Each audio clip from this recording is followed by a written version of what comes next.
Hey, what is up, parents, teachers, therapists, students? What is up, students? I'm going to give you today my number one best organizational tip ever, and you're not going to like it. You may like it. My name is Seth Perler. I'm an executive function coach. I wear a lot of hats in the executive function world, and students, I struggle with executive function stuff. I have all my life, but I found a lot of workarounds. I have a fantastic life today because I've figured a lot of this stuff out, and I've been working with students to figure this stuff out for many years. And in working with all these students, all these different types of students, I'm going to give you what really is probably one of my best organizational tips ever. And I'm going to first give you a little bit of background on organization in general, what you need to know. Next, I'm going to discuss one quick principle. Then I'm going to give you some examples where you can use this. And I'm going to tell you next what kind of mental blocks you might have to doing this. And then I'm going to describe the tip. And then I'm going to talk a little bit about the mental blocks again. So let me give you some background here. So when I'm talking about organization, so I work with students, I work with middle, high school, college students, graduate students. I even work with adults sometimes with this stuff. But in terms of organization, the people that I work with tend to be pretty disorganized. They tend to have a lot of piles, a lot of things in a lot of places. And that really ends up wasting a lot of time, a lot of energy, really causes a lot of problems in terms of missing work, late work, incomplete work, forgetting things, just not being prepared for things because of this disorganization, losing things, buying more than one thing, having late fees for things. So it causes a lot of problems. So with this organizational tip, what I do when I'm working with people is I usually talk about something called micro projects. The reason I use the term micro projects is because we tend to get overwhelmed. People with strong executive function don't really get overwhelmed by stuff like we do because they're really more on top of it. They don't let things get as out of hand as we let them get in the first place, so they're not struggling with the same sorts of feelings around this stuff. So talking about micro projects, first of all, I want you to know is a great way to approach it because it's going to take these giant projects in your life and it's going to make them feel smaller. So micro projects I usually say are about 3 to 5 minutes long. So little tiny projects. So when you want to organize your whole bedroom or your whole school systems or your locker or your backpack or whatever, it can feel very daunting. But if you break it down in terms of something called micro projects or just smaller pieces, that can help. Another thing I talk about a lot in terms of giving you background before I get started is something called overhauls, where we overhaul. Let's say I'm doing all my guitar gear. Maybe one day I'm going to overhaul. Maybe I'm going to overhaul this guitar. I'm going to take off the strings. I'm going to clean it, clean the frets, put new strings on, get it all tuned up, fix the neck, blah, blah, blah. I do a complete overhaul. That maybe takes me an hour. Now, that's not a micro project, but that's an overhaul. You can also use the term reset, like you might reset your backpack or overhaul your backpack or overhaul your folders or reset your folders. I also like the word declutter. We have so much clutter. There's so much stuff. And I also like to talk about minimization, meaning taking a lot and making it less, similar to decluttering. And then the term downsizing is the other term I use. Downsizing just means to take the size and make it smaller. So we're decluttering. We have a lot of clutter. We downsize it. We minimize it. We make it smaller. So real quick, the background was we got micro projects, keep them small, and you're going to do overhauls, resets, decluttering, minimizing, downsizing. I don't care what you call it. All I care about is that it helps make your life easier. So number two, that was number one in the background. Number two is the principle I'm going to mention. The principle I'm going to mention here is this.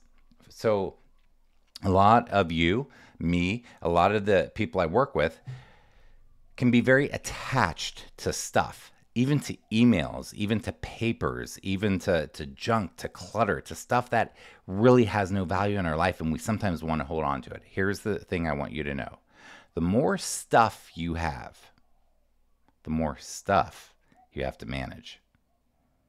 So what I like to do is teach people really to declutter and really get down to the essentials, the things you really want in your life, because we don't need all this stuff. We live in a very stuff world. The more stuff you have, the more stuff you have to manage. The more you have to manage, the more overwhelming it gets year by year. Trust me, if you listen to some of the college students and graduate students who watch my stuff, you can listen to them. They'll tell you, yeah, Seth is right. Start young if you can in dealing with this stuff.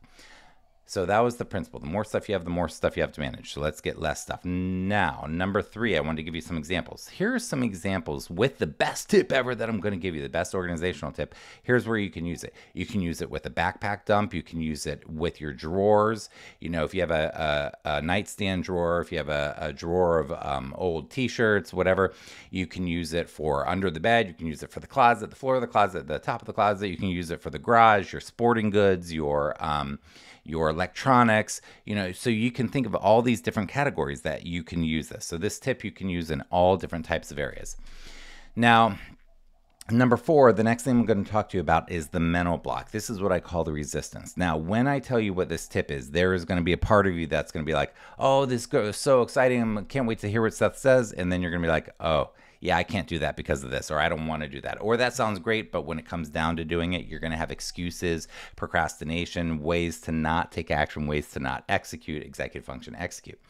So that's called the resistance. Our mind does that to us. It says, it gives us excuses and it holds us back. So I just want you to expect that before I'm going to tell you. And now I'm going to tell you what this tip is, what the organizational tip is. So there are really 2 big ways that I help people organize. One is by category and one is by space.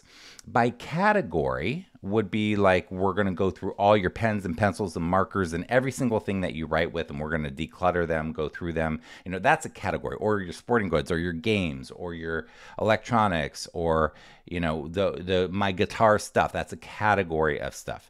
And the other thing is by space. In the space, how I mentioned before, might be a drawer, which might have all kinds of clutter from all different categories, or under the bed, which might have all kinds of clutter, or the closet, which might have all kinds of stuff in it.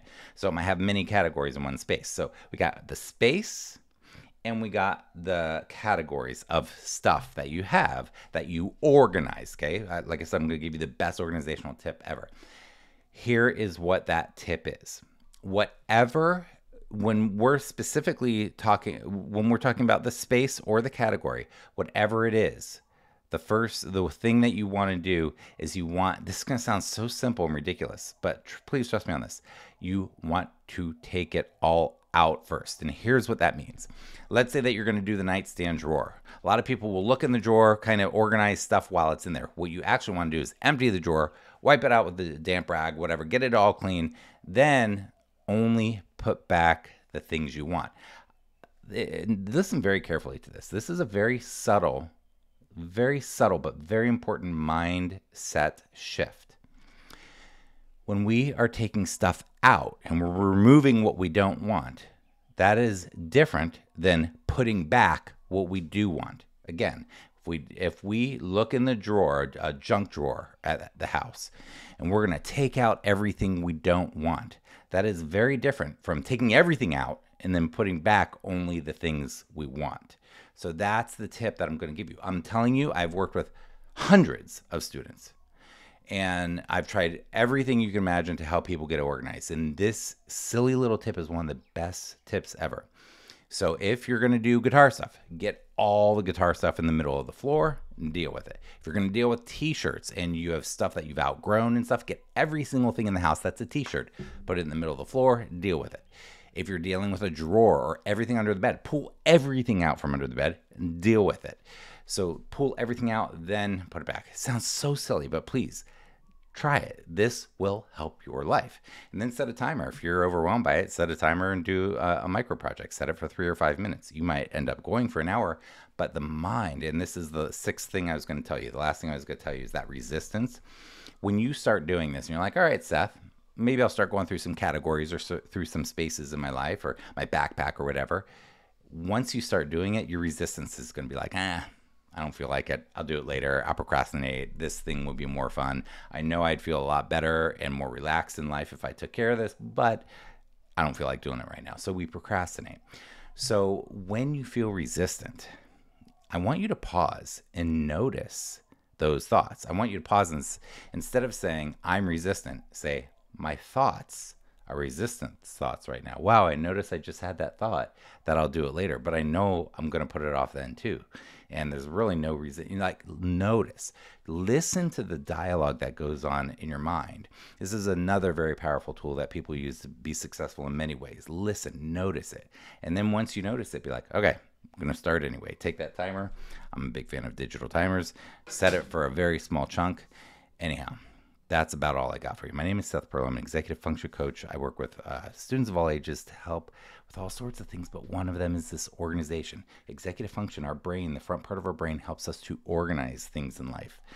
And I really hope this helps you. Again, my people are overwhelmed. There's too much clutter. Everything is overwhelming. There's so much stuff, so many responsibilities. Please, this will help your life. Give it a try. If you like my work, give it a thumbs up. Helps my channel grow. Leave a comment below. Do you have your best tip ever? What is one of the most powerful things you've ever done to organize any area of your life? Go ahead and share it with us so that we can learn from you as well. And you can subscribe, comment, like, and I have a bunch of freebies on my site if you want to check those out at sethperler.com. And finally, if you like this, share it with somebody. Helps me get the word out about what I'm doing here. And have a fantastic day. I wish you peace in your heart. I wish you joy in your life. And I wish you connection with people that you care about today. Be well.